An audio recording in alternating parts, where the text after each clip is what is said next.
I'm Deirdre Mulligan. I'm an associate professor here, and it is my pleasure to welcome Julie Samuels. And she's going to be talking, as you know from the description on the website, about patent reform policy and how tech startups have to be involved in questions of patent reform. As I'm sure Julie's going to talk to you, the basis for patent protection in our system is not so people can make money. It's actually to promote innovation in science and the useful arts. And sometimes there's that actual goal gets unhinged from the underlying conversation about patent reforms, and Julie has spent a bunch of her career looking particularly at people who are just trying to basically reap the money out of the patent system without necessarily making much of a contribution, right? What we call trolls. Right now, she's the executive director and the president of the board of Engine, which is a nonprofit that supports the growth of technology entrepreneurship through economic research, policy analysis, and advocacy on local and national issues.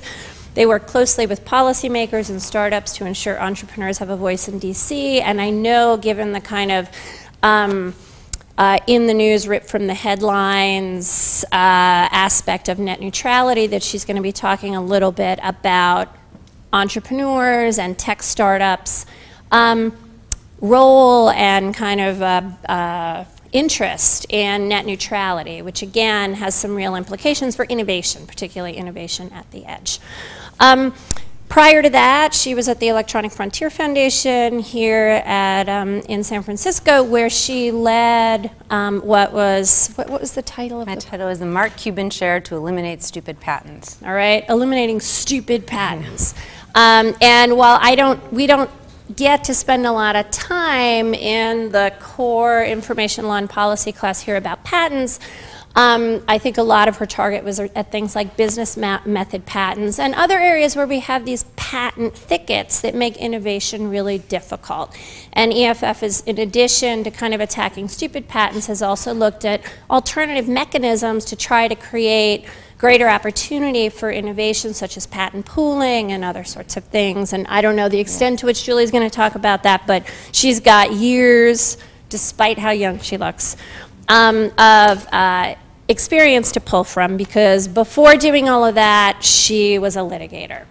So, without further ado, Thanks. I'm going to welcome Julie up here, and she's going to talk for about 45 minutes and then open it up for questions, which I'm sure you will have many of. And so if you can join me in welcoming Julie. Thank you so much. Thanks so much for having me, guys. I am going to, well, you know what I'm going to do. You heard it already, so I'm just going to dive right in. And before today, I was definitely just going to talk about patent reform. There's a whole bunch of interesting stuff that happened earlier this year, last year, with the startup community in particular, the tech community, even at a slightly higher level, and then talk about policy and getting startups engaged in policy, and why it matters, and kind of some lessons learned from what happened in patent reform. But we had a crazy day today, so I am going to wing it a little bit at the beginning, and I'm going to talk to you about net neutrality. First of all, I started at 5:30 a.m. today, so if I am not stringing together my sentences very well, excuse me. But the reason today was such a crazy day is because we had a whole day of action around net neutrality. It was called Internet Slowdown. If any of you are on Twitter or the internet today, hopefully you saw some of it. But essentially, let me give you the really, really high level and then talk a little bit about today. Really, really high level is that there is this concept called net neutrality. It is wonky. I don't know how many of you have been following it. I do not have time to really get in the weeds and explain what's going on. But essentially, it has to do with the principles that govern what ISPs have to allow content providers, and essentially, so in 2000, I'll do this really quick. I have to do some of it. I can't help myself. In 2010, the FCC passed this thing called the Open Internet Order. It essentially said ISPs, Comcast, AT&T, Verizon, you've got to let all the content through the same. You can't pick winners and losers. You can't let some through faster, some through slower. This is fundamentally important for startups because, as I'm sure many of you know, even a millisecond of latency can make a difference for a business, especially if you're putting through video or some other bandwidth-heavy application or technology. Okay, so we lived under these rules from 2010. Life is great. December of 2013, A court in DC throws them out, essentially says, FCC, you couldn't have devised these rules under the legal authority you choose. You have to do it, if you want, essentially you have to do it under this other legal authority. Other legal authority called Title II. It essentially means you have to reclassify the internet as what's called a common carrier. A lot of us think of this as utilities. If I'm talking to a Republican audience, I do not use that word, but this is, railways and highways and telephone lines and water, taxis. Once something is a common carrier under the law, in this case would be under Title II, you can't really mess with it. So after this case, we're kind of left with two choices. To get back to a world with net neutrality where everyone has equal access to the internet, you need to reclassify under Title II, or else you have what we're threatened with, which is fast lanes and slow lanes, pay-to-play internet. Okay, so that's where we are. After this court case came down, no one thought this Title II thing was a possibility. It was politically dead in the water. The primary reason is that the cable companies are one of the most well-funded lobbies on Capitol Hill. They outspend us, the technology community largely, 3 to 1 at least. They've been there for a bazillion years, so they're friends with everyone, they're drinking buddies, whatever. And politically, this is supposed to be an impossible thing. Title II is not going to happen, which is not an okay answer for a lot of the startups. So a lot of the big internet companies didn't really want to get involved in this fight. There are a whole host of reasons, some of which I think are legitimate, some of which I think are less legitimate, but that's kind of a story for another day. But it was an incredibly important moment for a lot of the startups with whom I work, because this was going to be one of the first times that we were faced with a huge public policy battle that we had to lead on. We always usually have the Googles of the world, the Twitters of the world, kind of leading the way for us, picking up a lot of the bills, using their connections, which has been, there's nothing wrong with that in a lot of instances. But this time, we were kind of flying solo. And in May, Engine, along with one of our coalition partners, the Open Technology Institute at New America Foundation in DC, put together a letter. And we got 190 companies to sign it. It was led by startups. Eventually, big companies came on board, like Google and Amazon and Microsoft. And the letter basically said, we believe in net neutrality. It was 1 page long, and it changed everything. I think I just had to look up the date. It was May 8th, I believe. And after May 8th, all of a sudden, we were playing a different game. All of a sudden, for the first time, Title II was in play. And it's been amazing. So fast forward to today. Okay, the numbers aren't verified yet, so bear with me. But what it looks like is a couple of hours ago, we were sending 1,000 calls a minute to Capitol Hill. We were getting busy signals all across the House of Representatives. More than 10,000 websites participated, and there was this little, like the spinning circle of death thing, little spinning circle of death on more than 10,000 websites today that sent people to a call tool, to a letter that you could sign to send to Congress, et cetera. I don't have all the numbers. Obviously, it's still technically going on, but it's been amazing. And talk to me tomorrow or next week about what this ends up meaning for net neutrality. But we're in a really important moment, and now, if Title II is in play again, I said it's in play, but it's still an uphill battle, frankly, politically in a lot of ways. But I don't think so anymore. We've had over 4 million people file comments at the FCC. I think that's the latest number. Again, today is a bit in flux, so bear with me on the numbers here. And that's essentially unheard of. In fact, we finally surpassed the FCC. The most comments they've ever gotten was when Janet Jackson had that costume malfunction at the Super Bowl. We finally surpassed that today. We've now sent more comments about net neutrality than anyone sent about Janet Jackson, which was a very important milestone. But, point being that so Engine was one of the organizations that organized today, along with 3 others. The 3 others tend to be, well, I'll just tell you who they are so you know. Fight for the Future, Demand Progress, and Free Press. Free Press is an organization that, all nonprofits, Free Press traditionally exists in the telecom net neutrality space. They're the real experts who go incredibly deep on this issue and have for many years. Demand Progress and Fight for the Future are more of these kind of netizen groups, netroots groups, million people mailing lists. And Engine is the organization that works with the startups. But what was so important about this day, and again, remains to be seen the lasting impact it will have, though I'm cautiously optimistic it will be lasting, is The startups led this one. You know, the reason there were 10,000 unique websites with a spinning circle of death, or whatever we're calling it, is because startups like Automatic that hosts WordPress, or this company called Cloudflare that does a bunch of really interesting back-end stuff, they push this out to their customers. So all their customers could put it on their websites too. So it was the startups here who really, I would venture, who really led the fight. And that's incredibly important. So anyway, that was today. Fingers crossed we'll get some good news to come out of it. But so far it's been an amazing day. And I feel really lucky, I should say, I feel really lucky to work with this community and this group of people who care so much. And the same is true of patent reform, which I will just dive into. I'm talking fast, but that's because I don't have very long. So I apologize for that too. Patent reform was fascinating. I just kind of want to tell you guys quickly a little bit about the story of what went down. I'll give you a little bit of the inside baseball about what happened, and then some kind of takeaways that I'm still working through because it was a crazy experience. So patent law is a mess. It's a mess. It's really a world in which only big and rich companies get to play, traditionally, especially for the most part. And there's been a patent troll problem for a very long time. However, those patent trolls, traditionally companies or entities or people that don't make anything, don't sell anything, own a patent and just sue on it, kind of traditional definition. However, I think that definition is slightly problematic, and I think that instead of talking about patent trolls, if we were going to be a little more intellectually honest, we would just talk about trolly behavior, because we see plenty of legitimate companies who act like trolls in the right minute, but for messaging purposes, I'm going to stick to patent trolls. So we've been in a world where patent trolls have existed for some time. However, they always went after big companies. They went after Apple and Google, and no one really cared, because that doesn't make good news.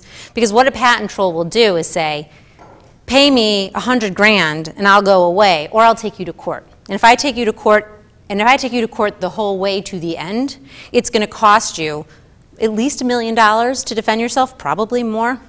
And even if you win at the end, you're really not going to get any of that money back. You're going to maybe get some like personal vindication, but you will have lost, you know, years of your life litigating, which is incredibly stressful. You'll have lost all that money on legal fees. You'll have lost engineer time and depositions. And it's just a total suck. Anyone who's been involved in any kind of federal litigation, or any litigation at all, really, knows what this is like. Anyway, no one really cared about the patent troll problem just because it wasn't really that interesting. Like, who cares, you know, if Apple and Google are being extorted for a couple $100,000 here or there? I mean, people cared, of course, but not politically. And in the meantime, Congress had passed this law called the American Invents Act, which was arguably the biggest reform to the patent laws in 60 years. Didn't touch this problem. It got so whittled down over so many years of DC nonsense and politics. It had a couple things that were interesting, but it didn't do very much. It surely didn't touch this problem, but it didn't really do that much for patent law in general, I would argue. So we're in this world, post-America Invents Act, AIA for short, what I'll call it. And you know, there's no political appetite for patents. We're done. The White House, there's some great anecdote about some of Obama's advisors coming to him and saying there's some unrest in the patent world again, and he's like, wait a minute, you told me we fixed that.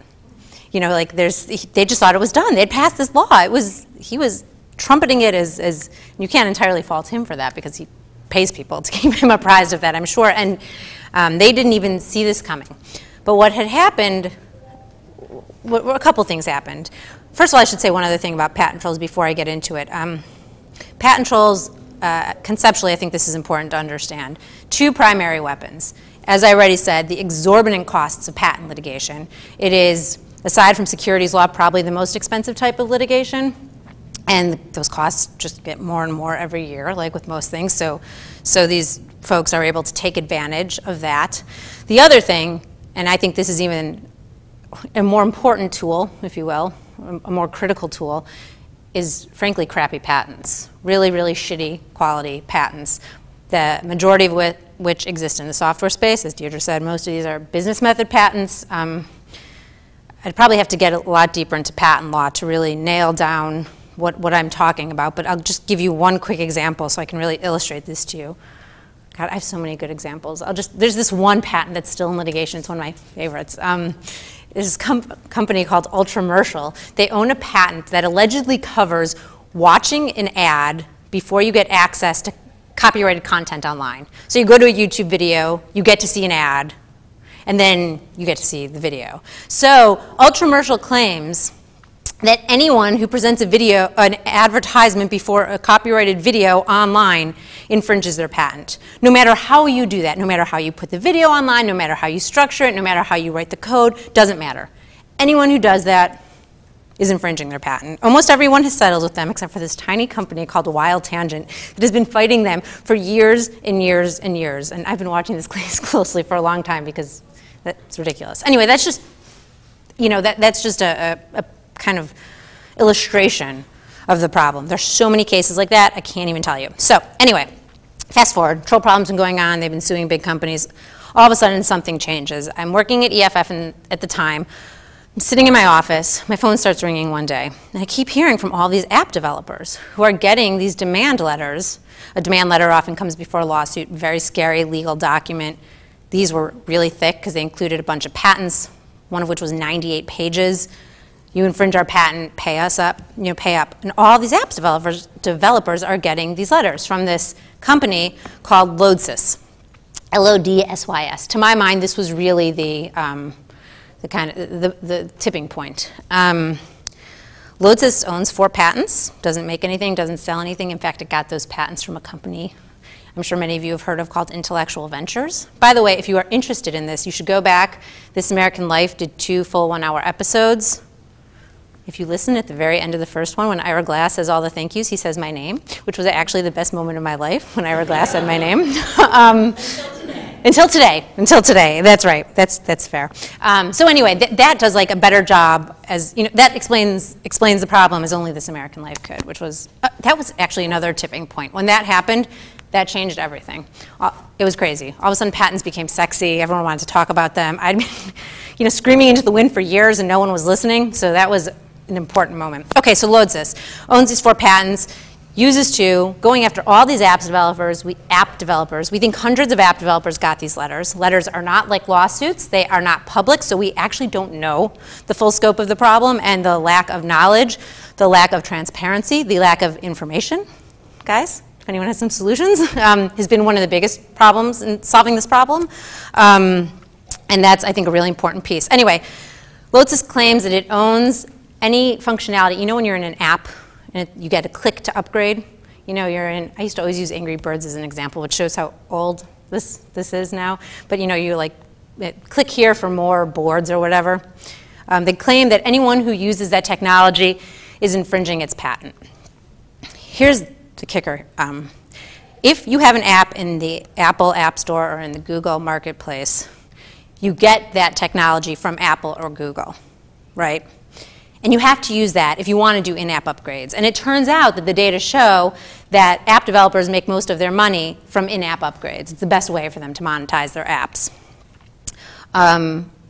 And you can also understand why Google and Apple want to provide streamlined technology like this. It's way more user-friendly. Imagine if every time you wanted to buy an app, you had to go back in, re-enter your billing information. Anyway, so now we're sitting here like, well, what the hell do we do? Apple and Google. This story is crazy. Because Lodsys had bought these patents from Intellectual Ventures, and because Apple and Google had originally invested in Intellectual Ventures, Apple and Google were like 99.9% likely, the documents are technically confidential, but everyone knows this to be true because this is just how the world works, contractually bound from attacking the patents. So they couldn't go after Apple and Google. Google and Apple had taken a license to them, essentially, is what was going on. Google and Apple had a license to the patents, and all of their app developers are getting sued. 30-something got sued in the Eastern District of Texas. Like I said, hundreds got letters. We don't know how many at the end of the day. And it was a total mess. It was a total mess. But what happened, what shifted, kind of politically, if you will, is that all of a sudden patent trolls were making good TV. They were going after individuals. There was one guy who got a letter in, I want to say Switzerland. It was, I don't know, some Western European country. I can't remember right now. These letters, they were thick envelopes, and they were FedEx, so you could see how much it cost to ship them. And the shipping on that letter cost more than that guy had ever made on his app, ever. The economics of this are such that a company like Lodsys can make a lot of money doing this. It doesn't cost any money to repeat sending out these letters. And you don't need a lawyer to send out the letters, actually. It's not a lawsuit. So all of a sudden, we were playing, and by the way, this Lotus crap is still kind of going on. They've slowed down, but again, they sued. They actually, they're so slimy. They've sued 32 app developers in court, and both Google and Apple, to their credit, did end up getting involved. Google, likely in violation of its contract, challenged the patents at the patent office, and Apple tried to intervene in all of those lawsuits in Texas to say our license covers all of our app developers. And this was the craziest thing. Every time the case would progress far enough that we were going to have real arguments on the merits, Lotus would just drop it. They would just walk away. They would dismiss the case. And as of a couple months ago, I should probably check, but I would know, I think. As of a couple months ago, they had not a single one of these cases, not a single one of the 32 sued app developers had ever gotten to the merits. Lotus just let each one walk away, which is even more infuriating. We actually, when I was still at EFF, filed a brief asking the judge to at least let Apple and Lotus battle it out so there'd be some certainty, because clearly these people are just taking advantage of the system, and the court said no. So, okay, it wasn't just the small guys that were getting sued. At the same time, app developers were going after all kinds of quote-unquote Main Street companies, hotels, grocery stores. What we've seen, and what's really interesting from a policy perspective in my world, too, is that every company is essentially a tech company right now, right?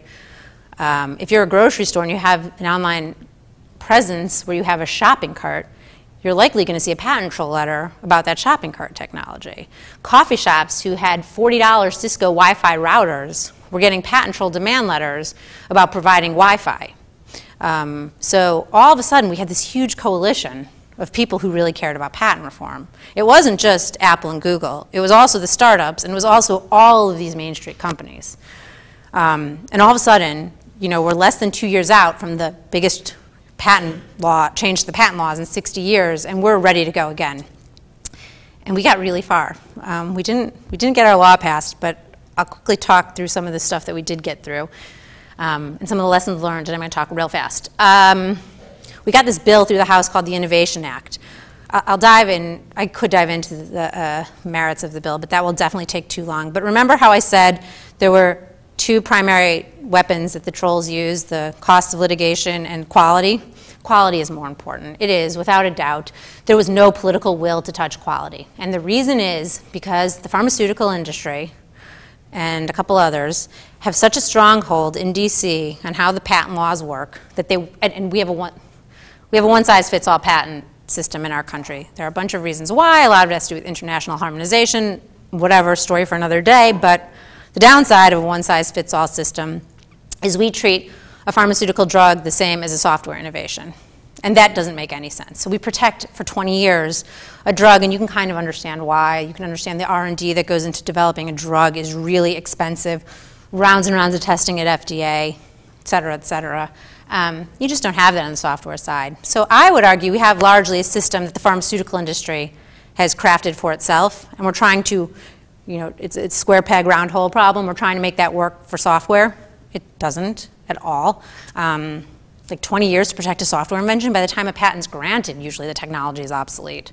I shouldn't say usually, often is obsolete. Okay, so that's where we are. So we get, so the bill only deals really at the end of the day with this problem of expensive litigation. Mostly because it's the most politically viable thing we've got. And it, you know, it's working. We get this bill through the House of Representatives last December. Wait, no, now it's, yeah, I guess last December. That's crazy. Yeah, got through the House, I can't believe it. 325 to 91. So if any of you have been watching politics, to know that something would get through 325 to 91 in this political climate, it was crazy. And it's, by the way, part of the reason I'm not trying to let myself feel optimistic about net neutrality, because I was so freaking optimistic after we got that bill through. I mean, it was really, truly bipartisan. Honest to God, it was crazy. If anything, the Republicans kind of led on it, but the White House totally supported it. They were out in front, they were working on it, and then at the State of the Union, Barack Obama starts talking about patent reform. I mean, for the life of me, that is very expensive political real estate, very valuable political real estate. And he's talking about patents? We had heard it was going to get in there, but until you actually hear it, it's crazy. Anyway, the one thing, I'm going to tell you how the bill fell apart and what happened, but I have to make one really important point here that I wish I had a little more time to make, and it is that the startup community was crucial to this entire effort from day one till the very end. And I actually do think we were successful, even without legislation, which very likely is going to come back next Congress anyway. Because here's the thing about startups. Startups are, as you all know, small businesses. Small businesses are like the American dream. Members of Congress, if I can get a startup to talk to a member of Congress, that member of Congress will listen to that startup more than anyone else I know, across the board. I can have, Google next to a 7-person company, and any day of the week, they want to talk to the founder of that 7-person company. And I think there are so many really interesting reasons behind this. I think that when you think about startups, particularly in the high-tech space, the data are very clear that new companies actually create all net job growth in the United States. It's not just small companies, and it's definitely not big companies. Most startups fail, yeah, but the ones that succeed, that's where all the new jobs come from. And that can happen in any district. And we're starting to see that happen outside of San Francisco, outside of New York, all over the country. Engine's spending a lot of time getting out into these communities all over the country. Amazingly interesting things are happening there. And so we feel very strongly that members of Congress, senators, representatives who represent these places should listen to what these people have to say, because that's who's going to be bringing jobs back, particularly in these places that have been really hard hit in traditional manufacturing centers. So anyway, and everyone loves a good startup story. They just do. It's amazing. It's so much fun to do this work with the startup community. Okay, so startups are great. We're doing all of this, and all of a sudden we get to the Senate early this year. Things kind of stall. And things stall because the pharmaceutical industry, I'm going to make some generalizations here, but they're true. The pharmaceutical industry and the trial lawyers want to slow this thing down. I think it largely has to do with the fact they don't want anyone touching their patent system. Troubling, not great. And it slows down, and then we're going back and forth, and it picks back up. Actually, there was one week where we put together that letter, that net neutrality letter with the 190 companies, and also patent reform went bananas in the Senate, and I was sleeping like 3 hours a night. It was actually it was terrible. It was rock bottom, but also amazingly fun in a lot of ways. We had a couple champions in the Senate, particularly Senator Cornyn from Texas and Senator Schumer from New York, obviously. They were amazing. Part of the reason Senator Schumer was so good on this, as we started losing some Democrats, this is, I think, pretty interesting too, is to go back to another important tech policy moment. During SOPA and PIPA, there was a protest outside Chuck Schumer's office in New York City. Chuck Schumer wasn't really paying attention, as far as I understand. He was supporting PIPA, the Senate bill, the bad Senate copyright bill, and there was a protest. And he was like, what is this? And he went to his staff, and he went to the tech community, and he said, what's going on? And they taught him, and he listened. And he has actually been one of our most friendly, one of our tech community, startup community's most friendly senators ever since, which shows that, make your voice heard, get involved, and things actually change. They do change, and that was a really important thing to change because Chuck Schumer is an incredibly powerful senator. This bill would have been dead months before without Chuck. So really lucky to have him on board. We hammered out this deal late into the night. The calls went back and forth. Patrick Leahy, who is in charge of Senate Judiciary, and is in charge of the schedule of Senate Judiciary, was slowing it down. He wasn't really a very good champion, but there was so much momentum. Everyone, except for the pharmaceutical industry and the trial lawyers and the universities, I should argue. Problem with the universities here, though UC has been pretty good on this stuff, wanted this bill. I mean, it was crazy, And finally we hammered out an agreement. There was a call. Chuck Schumer got on the phone with a lot of folks from the tech companies and said, this is the best deal I can get you. I can swear this is the best I can do. If this is not good enough, we'll walk away. That's fine. But if this is good enough, tell me and we'll go. And there's a lot of hand-wringing because we had to give up a lot, but we also were going to get a lot. And it was like, okay, let's go. We trust you because you've given us every reason to trust you. And it was a good bill. The world would be better. And it was going to move forward. And it was scheduled for markup on a Thursday morning at 10 a.m. Eastern time. And Wednesday morning, I wake up, and this is what had happened. Chuck Schumer was on the floor. Pat Leahy was in his office. Harry Reid, Majority Leader, called Pat Leahy and said, take the bill off calendar, because I'm not going to move it to the floor even if it passes out of markup. So briefly, I don't know how much you guys know about Senate process. I'm assuming not everyone does. But essentially what was going on here is a bill gets marked up in a committee. It gets voted out of a committee. If it gets voted out of the committee, out of Senate Judiciary in this case, it would go to the floor, and then it would get a vote from the whole Senate.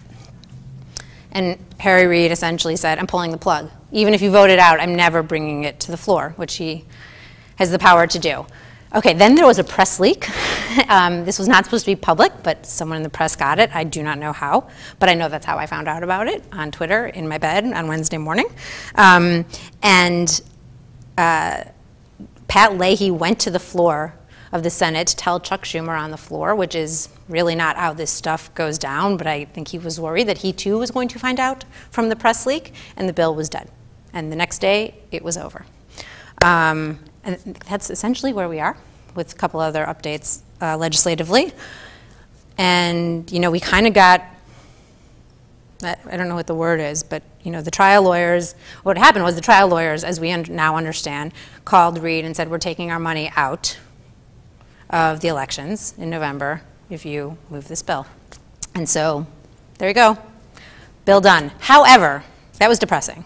It was really depressing because we were so close. We were closer than we've been on any. It's a lot easier to stop something than to get something through. And we were really close to getting something through, which was amazing and important because now the community that I worked very closely with, startups, technologists, bigger tech companies too, are considered prominent stakeholders in a process around patent law where we were not considered prominent stakeholders, I would argue, a couple of years ago. And that is meaningful. There's something else that's really meaningful, and then I do want to open it up to questions. Over the course of the year and a half or so that we worked really, really hard on this, and we continue to work very hard on this because it's an incredibly important issue. It costs the economy, like the low-end estimates are $29 billion a year. The majority of companies who are targeted are really small companies with less than $100 million of revenue, and in some cases less than $10 million of revenue. So it's a serious problem. I'm talking all about politics and strategy here, but the underlying problem is bad. And so what did happen over the course of the year and a half that we had this really robust conversation that we got on This American Life, which was crazy. The Supreme Court took 6 patent cases, which is unheard of in a single term. It decided each one unanimously, essentially reversing the Federal Circuit. One's a little more legally complicated, but for purposes of this conversation, saying to the specialized court that deals with patent cases, you guys were wrong. It has substantively fixed the patent laws in ways that go much farther than the proposed legislation would have gone. It dealt with the quality issue I talked about. So the law, and that stuff takes a long time to kind of settle out, to see what the lower courts do with those opinions, but so far, so good. It's looking, the law is better than before we started. The law is better than it was last year, which is meaningful. 20-something states have passed laws or resolutions or done something about the patent troll problem. I'm not sure. I think a lot of those efforts are probably preempted under federal law. It's not really state law purview. However, it's incredibly meaningful. And these patent trolls are not operating in states where AGs are going after them. So, you know, that's happening. The FTC just initiated, or is in the process of initiating, a huge investigation into patent trolls, not into non-practicing entities, which is huge. And there's a real chilling effect on this terrible, you know, quote-unquote business model. And did we get the bill passed? No. Maybe we will next year, or next Congress. There's actually a decent chance. Kind of depends on who takes the Senate. But we really made the world better. We did. It's not perfect. There are tons of problems with the patent law still. But I actually feel like it's better. We made the world a lot better. The law is better. It's a harder place for patent trolls to succeed in. And that is something. And that could not have been done, I can swear to you, that could not have been done without the startup community rallying, without them putting in time and effort and energy, picking up the phone, calling members of Congress, showing up on Capitol Hill with me. meeting members of Congress, talking to senators, talking to the White House, and explaining to them what the problem is. Because those are the stories that members of Congress understand. Okay, that's the story about patent reform and why it's important for startups to be engaged. I just talked real fast. Questions? Yeah? And if you can speak into the microphone. Oh, hi, my name is Martin. I was curious about sanctions. It just seems like in regular civil litigation there are sanctions, and why aren't the patent trolls being sanctioned by the judges? And also, does the proposed legislation provide an incentive for startups to take out patents? Because in my experience, every time you take out a patent, it's published, and then it dies, and then your secrets have been published to all of your competitors. Oh, you mean take out a patent, like get a patent? Yeah, not get the patent. You know, they have to publish it even if they deny it. You have to publish it. So, okay, let me take that First in one parts. is sanctions. Yeah, sanctions number one. Courts are very reluctant to grant sanctions in these cases, though they have started to more, I think, since we've drawn attention to a lot of the abuses, because a patent is presumed valid. It's a presumed legal document. So the truth is, even if you own a really crappy patent, you're within your legal rights a lot of the time. Now, what is not exactly your question, but what is interesting is something called fee shifting. There is a section of the existing patent law that says in exceptional circumstances, losers can be stuck paying. Up until a couple months ago, that never happened. Like literally never happened. The Federal Circuit, again, the specialty court that deals with all the patent cases, had interpreted this provision so narrowly that it never happened. Anyway, the legislation, both in the House and Senate, had a fee-shifting provision, creating a loser-pay system in certain cases. It was actually one of the most controversial pieces of the legislation. And in the meantime, the Supreme Court took another look at that issue and said, hey, even under existing law, you guys aren't doing your job. And we've started to see in lower courts some more cases where, based on the, it's only when the patent owner does something actually bad, something egregious. In those cases, we're starting to see some loser-pay situations, which is not quite sanctions, but similar. The second question about what we're doing about incentivizing parties to get or not get patents, that's actually something I didn't get to talk about that Deirdre brought up when she introduced me. There's a lot of do-it-yourself fixes out there to the patent system that are really interesting. I'm on the advisory board of something called the Defensive Patent License. It came out of the law school here. Jason Schultz and Jen Urban did that. That's a defensive patenting kind of scheme. It's really interesting. Twitter's got something interesting. Google just came out with something interesting called the LOT, License on Transfer. I'm involved with that one too. We released a paper called Hacking the Patent System. If you Google it, it comes up. We did it along with EFF and OIN, the Open Innovation Network based out of New York, to talk about what some of these other alternatives are. People feel a need to get patents. There's a culture around getting patents, usually defensively. So how this always looked is like, I have a patent and you have a patent. So if you sue me, I'm going to sue you back, so let's just not sue each other. But then, so there's this whole culture in the tech community of getting as many patents as possible, which is really, really dangerous because you end up with all these patents and then companies go out of business and then they sell them to the highest bidder, and a lot of times the highest bidder is the patent troll. It perpetuates a really bad cycle. So we're trying to come up with solutions to say to companies, even if you feel like you must get a patent, and a lot of times companies and startups feel they must to satisfy investors, which, by the way, I know plenty of investors who don't think that. But okay, some people think that. Here are all these other ways to navigate the system, to take a stand, to say, I'm not going to let this patent end up in the hands of a troll. So there's a lot of interesting stuff out there. Okay, thank you. Yeah, anyone else? Yep, up here. If someone were able to draw Oh, we have a mic, hold on. your, a very clear legal and/or operational distinction between pharma and tech, would pharma potentially support the kind of reform you're talking about simply to turn the heat down on them? Because, Yeah. I mean, they suffer from patent. They call it patent thicket. Right. They suffer from So exactly. actually, it's interesting that you asked that. One of the earliest versions of proposed legislation tried to do that, tried to limit it to software patents. It's really hard to write, and people really, they don't like that. We still find resistance politically to anyone who touches the patent system. There's also this trade agreement called TRIPS. And under TRIPS, it says that you kind of have to treat all patents the same. And that just the backstory behind a lot of this is that multinational companies, or even just national companies, get patents in many countries. And if there's not harmonization across the laws, it gets complicated. But this is, you guys, this is like how ridiculous the problem has gotten. The Patent Office recently proposed these new rules that basically say you have to say who really owns the patent. Because right now, if a patent gets transferred, you're supposed to file the new owner, but it doesn't really happen all the time. And you don't have to say, if it's a shell company, you don't have to say who's behind it. So if you get sued by someone, troll or otherwise, it's actually oftentimes hard to know who's behind the suit, which makes it hard to try and negotiate a settlement, a license, whatever. So the Patent Office tried to pass these really common sense rules. It's still in process. We don't know where they're going to end up. But they had some proposed rules about saying real party and interest is what we call it, like who really owns this.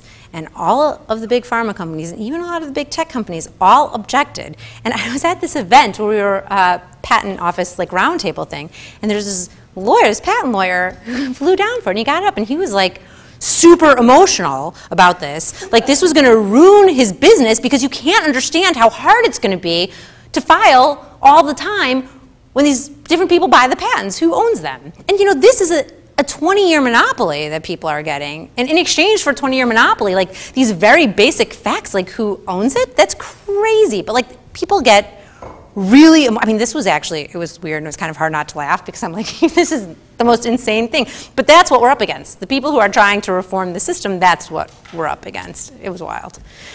Okay, anyone else?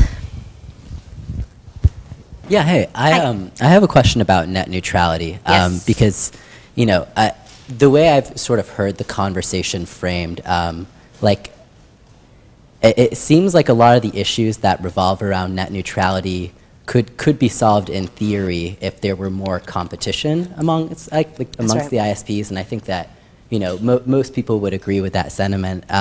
So like how much, I mean, I guess that's my question, like how much of that problem could be solved by increasing competition, and I guess like how easy is that to do, right? Like how easy is it to increase competition there? The problem is it's nearly impossible to increase competition, and one of the reasons and why policy matters so much, and you cannot just rely on the marketplace, is that the cable companies and their lobbies in many states and many cities, I don't have the number, I wish I did, have actually passed these laws that say municipalities can't lay their own broadband, saying cities can't come in and bring competition. So the only way you can really get, literally, the only logistical way you can get competition is to deliver internet another way. Mesh networking, I'd keep your eyes on that if you're interested in this. What Monkey Brains is doing in San Francisco, that is competition, but not, I mean, not really. Like I have Monkey Brains, but we had to like talk to them to get a thing put on our roof. I mean, it's not, you can't just, a lot of people don't have access to these options. Otherwise, as you know, in some places, like in New York City, there's a little bit of competition because you can do Time Warner or Fios. So you have two options, Verizon or Time Warner. But you know, or in the city here, we're in San Francisco, like Sonic, but that's DSL. So if you need fast internet, you're just not. Verizon's acquiring that. Well, remains to be seen. But you know that Comcast is trying to acquire Time Warner. No, I see. This is yes. Who knows? This is the problem. It's like one giant behemoth. So yes, the answer in theory, and you know what they've done, and what once upon a time the way the law worked here, but this was many, many, many moons ago, was that ISPs who owned the broadband were actually legally required to let other ISPs on their broadband. It was a world which you lived in. The wonky way to talk about it is under computer inquiry. That has long been out the window here. I actually think that's probably intellectually the right answer, but that's a political non-starter. I mean, that is a political non-starter completely. But yes, competition would be great. Yeah, one more? So I'm kind of interested in, it sounds like startups are held as sort of a bipartisan issue, right? Every single member of Congress wants to have a meeting with a startup and they want to listen most closely to that startup.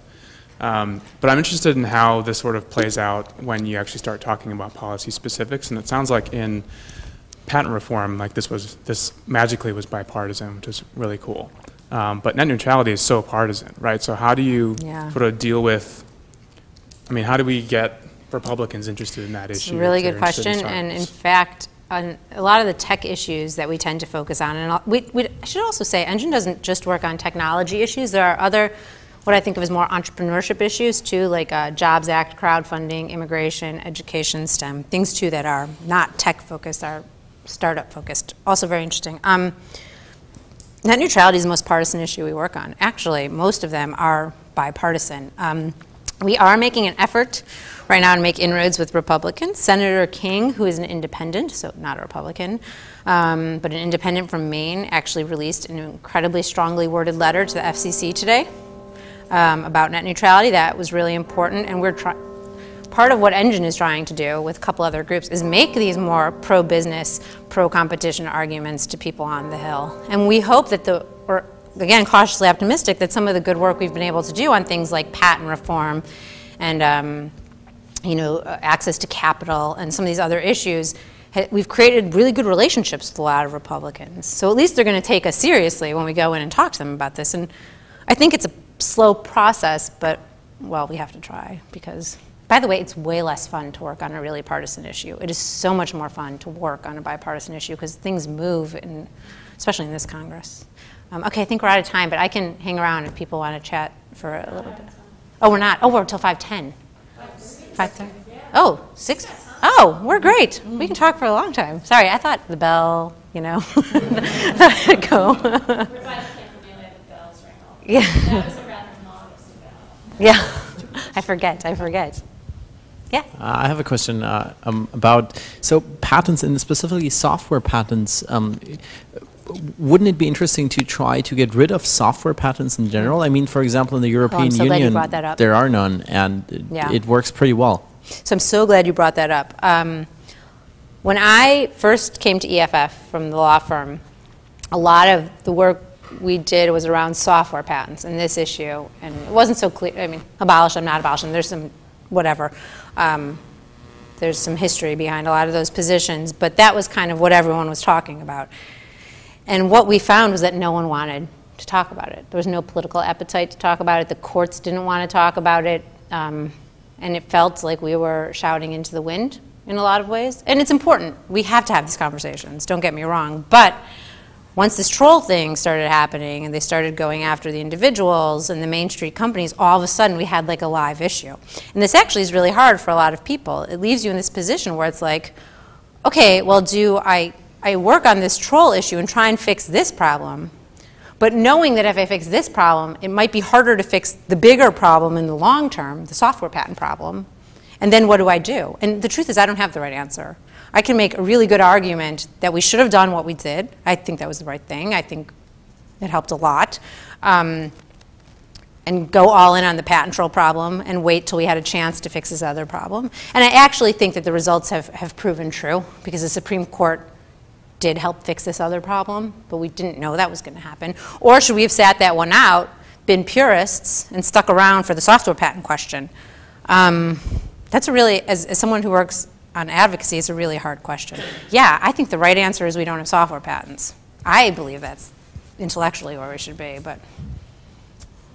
I have 2 questions for you, Julie. One is the startup community that you represent, would they be on board for the software patent? Probably not as much. I mean, so I worked at EFF at the time. Right. That's actually a very good question. Sometimes I forget which hat I have on. That one would be tougher. And then my second question is more an invitation. So one of the things that we talked about in one of the classes here was design patents, in particular the Apple v. Samsung, and a lot of the students here are interested in interface design and the idea that one can have patents on things that are kind of the common gestures by which people do things, and the implications of design patents for usability is a really interesting thing, and I just wanted to invite you to talk a little bit about that because it's a very interesting kind of connection to what students here do. I'm glad you brought that up because I think that's an area that is ripe for some activism as well. I think it's really problematic, and I think when people actually understand what we're talking about, like rounded edges on an iPhone, like swipe to, right, exactly. When you think about that, like that's crazy. And I think that that actually really resonates with people in a way that a lot of the software problems don't, because in order to talk about the software problems, you have to get in the weeds in a way that people's eyes start glazing over. But you know, I can talk to my 70-year-old dad in Chicago about swipe to unlock.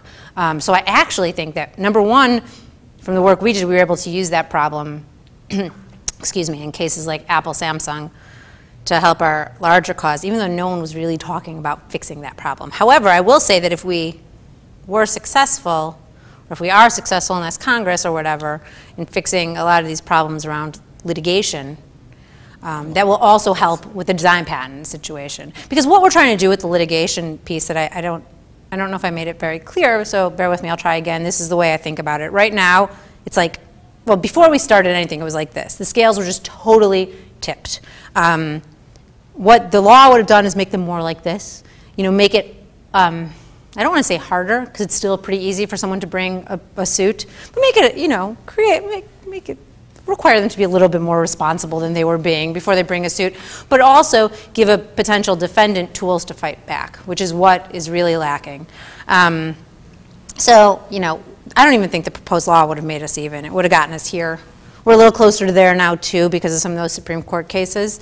And that would actually apply to design patents as well. Also, the work we did overall, I think, it changed, I think, the world in which a lot of these patent cases exist. I actually think, and I don't have the data to bear this out yet, though I hope as time goes on we're able to collect it, that I think a lot of the so-called patent trolls before, especially the earliest ones, they didn't think they were doing something bad. The really early ones in particular were like, well, I have this thing, and I have a legal right to do this thing. And I think that people just get caught up sometimes, and they get carried away, and this is a business model, and I've got this business plan, and patents are so wonky, and no one really understands what's in them. And then all of a sudden, it was like, no, what you guys are doing is kind of evil. It's not really what the system is set up to do. You're taking advantage of something that's in the Constitution that's supposed to incentivize innovation, and you're actually squelching innovation, and it's totally problematic. And I think we're starting to see, you know, people don't want to grow up to be patent trolls anymore. I think people are less likely to bring these lawsuits. I think that we're seeing that, and that will be across the board with the design patent piece as well. Question? Yeah, I had a comment. I mean, we're in a free software zone here, right? Yep. I mean, Richard Stallman and stuff, it's totally. like religious fervor. What I'm saying is a practical matter. I work at the Office of Technology Licensing here, but I do some outside consulting too. Mm-hmm. It's more and more startups, rather than relying on software, are going with software as a service so that they can keep everything internal. Mm-hmm. And usually they're going to sell out before that becomes a big problem. And so a way they've done a workaround by doing that. Yeah, I think, yes, you see a lot of that. And also when you talk about Stallman and you start to think about open source world, this has been particularly interesting in the world of open source software. And part of the way they navigated is, I talked briefly, I said OIN before, the Open Innovation Network, and it's this group that essentially hosts this license, and if you use Linux, you're going to be fine. And every company who uses Linux, big or small, takes this license. It's just how it works. Even companies that are patent trolly in other circumstances operate under this license, and it's because they've created this framework. So it's like, you know, you use Linux and you're not going to have a patent problem with the Linux piece of your business. I can't make any promises about the rest, of course, but it's been really successful, and I think you see that too. It's really interesting stuff. Anything else? Just one comment where she's describing how loser pays. Yeah. That's European. That's European. And so it's just coming in. And we don't really have a patent the rest of the world. And we don't really see a patent troll problem in even in countries where there are software patents but loser pays. We actually don't have patent troll problems. And when I was with a big law firm, we were doing one of these. Oh, well, what if we're doing something naughty? And there's treble damages and all this sort of thing. And they were ordering a $10,000 report over the weekend, and I was working with a European attorney, and I said, well, do we want to do this in Europe? And he goes, in Europe you get reasonable royalties, that's it. So we're really out of line here. Yeah. And all of this is bringing us more to the world order. But that's what the trial lawyers want. If you touch any of that, they go bananas, which is unbelievable. You know, that got me to thinking, I should say one other point. I don't know if this is interesting or not, but part of the reason I got into this work, and I think you see a lot of people doing this, is I went to law school. I was really idealistic about a lot of this stuff. I got to the law firm, and it's like, oh my God, these are the cases they want you to work on? And it wasn't the law firm's fault. It was like we had clients being sued by these ridiculous cases, and you spend days looking at documents and doing nothing, and it's just like, oh my God, this can't be what the system is meant to do. And so, I mean, that's how I ended up doing this work. What do you think of the post-grant review as slowing down litigation? Yeah, so there actually, I think there are, this came as part of the American Invents Act, and we had some more proposals involving this in later legislation too. More opportunities to challenge patents at the patent office for cheaper, more efficiently than litigation. Any opportunity to do that, I think, is good. You're talking about the difference between 50 grand, 100 grand versus a couple $1 million. So, and in fact, at EFF, I was involved with filing a bunch of those. I think, you know, anything like that that makes the system more accessible, that makes the system more user-friendly, I'm in favor of, because from my perspective, especially now, the work I do at Engine, anything that allows a small company to navigate the system is a good thing. Oh, and the other thing we saw that's been really interesting at the Patent Office in particular is that there's this, like, I don't know a better way to say this other than there's an old boys network that really surrounds a lot of what happens in patents. That's probably not the right term exactly, but it's the best I can come up with. People who've been doing this for a long time, certain industries, they get a lot of patents. A bunch of them live in DC, and they're all kind of like buddies. And what you see is this world where it's like, we get the patents, this is our right, the system is our right. But actually, there are all these people whose lives and whose businesses are being implicated by the patent system. You know, when you think about the public interest, when you think about the public space here, and those peoples are also stakeholders of the Patent Office. And part of what happened over the past couple of years, and it continues to happen, and we still have a long way to go, is that that voice is now starting to be heard there. And that's actually, to the extent I had any little part in helping with that, is something I think is one of the most important things we did. And whenever I get a chance, I try to, like, there is a public interest here, and we need to be talking about it.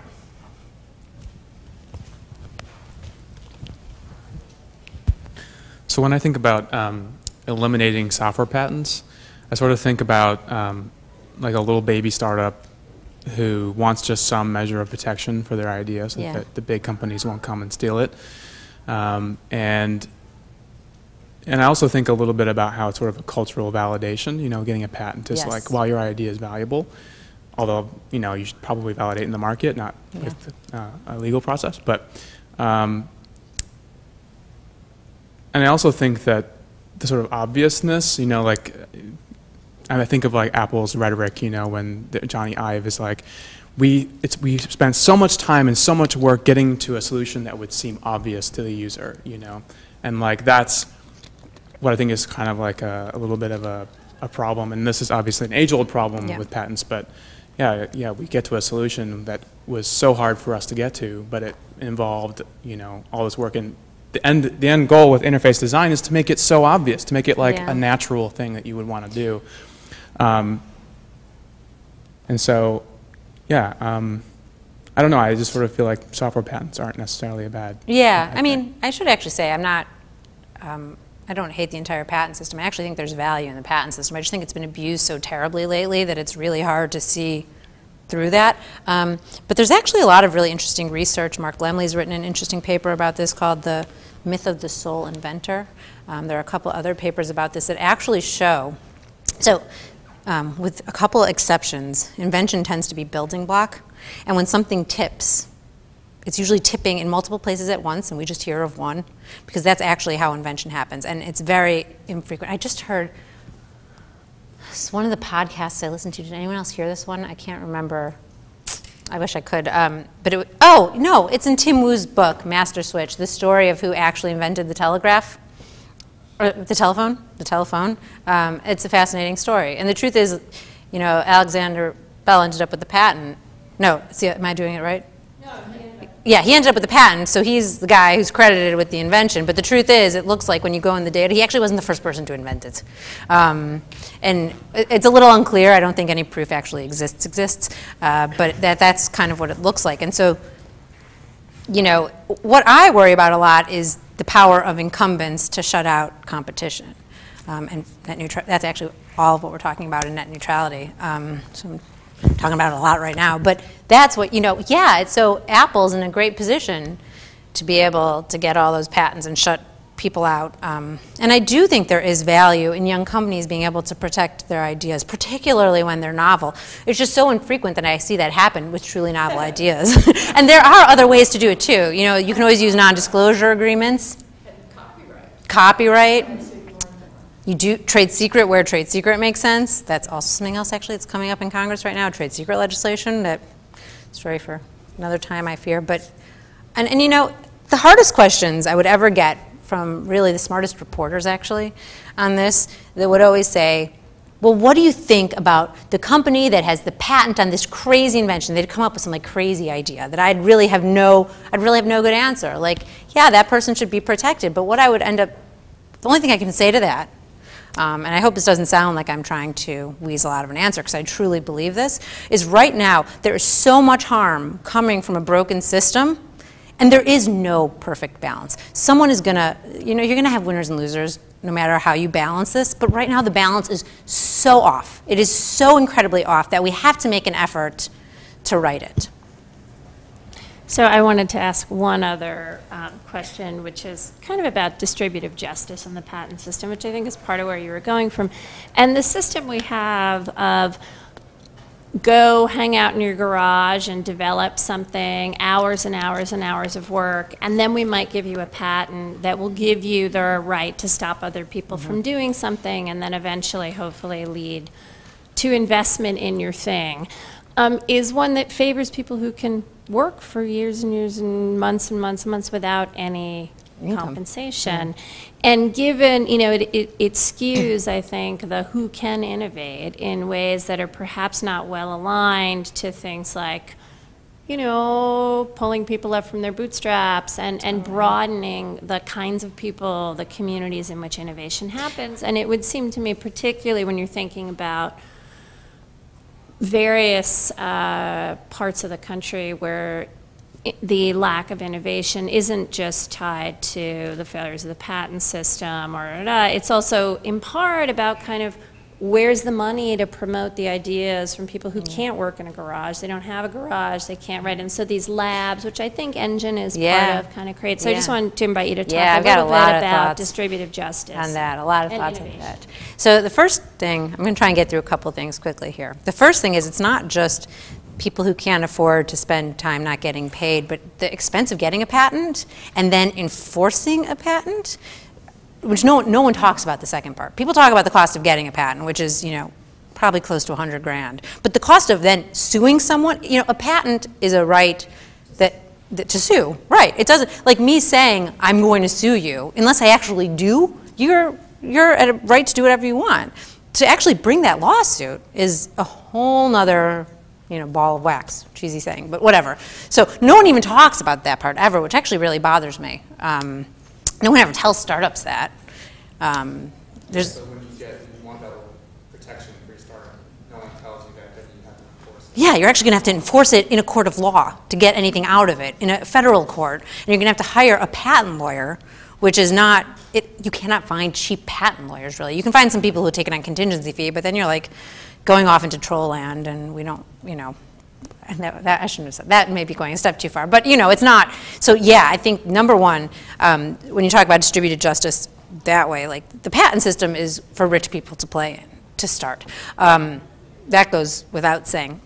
The other thing that we're starting to see more and more really interesting stuff here, and this is something I'm incredibly passionate about. And in fact, I did a roundtable this morning. I've had a crazy day. I did a roundtable this morning with the SBA about women in technology, which was also a fascinating conversation. And part of what we were talking about ended up being a lot more about diversity in technology, incredibly important. And I think that is not just traditional kind of like racial diversity, but also socioeconomic diversity. And I think it is, I'm going to go off on a little bit of a tangent here. I hope you all don't mind. I think this is really, really important stuff, though, fundamentally important. I think that these issues are even more important when we talk about technology. And in fact, I think a lot of the work that probably you all are doing here, because we are making tools that are general purpose tools for everyone to use. And when you just have a segment of society creating those tools, that's very problematic. You are not solving the problems of an entire society. And that is, I'm really, really worried about that. So we actually are either, I would say probably more indirectly, but in some instances directly involved in a lot of these, initiatives, but also spaces where civic actors, public-private partnerships, nonprofits are really trying to work around this. One interesting example that I've been trying to talk about lately, I think is fascinating, is Etsy, which is a B Corp, which is pretty interesting in and of itself.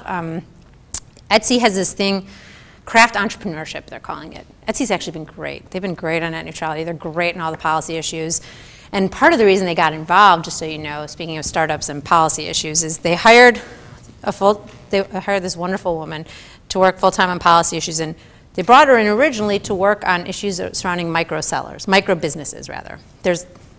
I don't know very much about this world. I'm learning a little bit, but there's, a whole world of policy around micro businesses in the United States.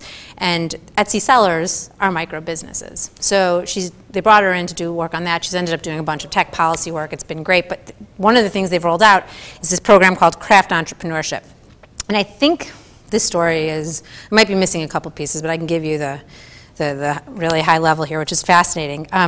The mayor of Rockford, Illinois, I don't know, I'm from Chicago, so I know Rockford pretty well. My parents used to take me there on the weekend, which is super strange in retrospect. There's nothing going on in Rockford except for one hotel with clocks, Clock Tower Inn.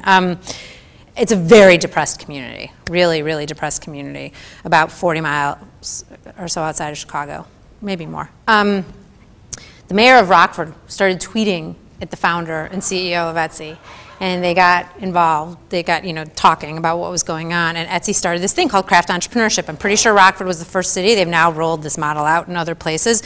They go into these neighborhoods.